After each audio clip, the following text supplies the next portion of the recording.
Unit Reskrim Polsek Kediri menangkap 3 pelaku pencurian kendaraan bermotor di 4 wilayah kabupaten atau kota, yaitu Tabanan, Badung, Gianyar, dan Denpasar.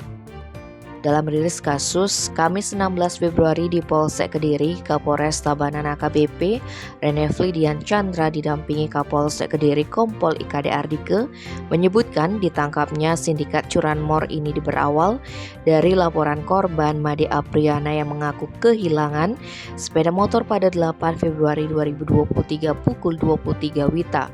Saat itu korban memarkir sepeda motor di depan toko di wilayah Banjar, Carik Padang, Desa Nyambu, Kecamatan Kediri dengan kondisi kunci kondak kendaraan yang masih nyantol karena lupa mencabut. Ketika itu korban membeli nasi di daerah Mengui bersama temannya. Setelah kembali dari membeli nasi, sepeda motor Yamaha milik korban sudah tidak ada di tempat. Akhirnya korban melaporkan ke Polsek Kediri. Dari laporan tersebut, unit Reskrim Polsek Kediri melakukan penyelidikan dan berhasil mengamankan pelaku Andika 30 tahun dan Sainol 26 tahun di sebuah proyek perumahan di Desa Ketewal, Kecamatan Sukawati, Gianyar.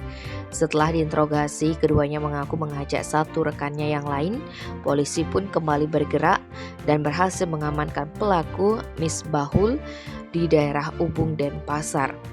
Pelaku Sainol mengaku telah melakukan pencurian sepeda motor sebanyak 6 kali di wilayah Gianyar, Nusa Dua, dan Kediri dengan modus kunci nyantol. Sedangkan pelaku Misbahul Munir mengaku telah melakukan pencurian sepeda motor sebanyak 10 kali di wilayah Gianyar, Nusa Dua, Denpasar, dan Tabanan dengan modus yang sama.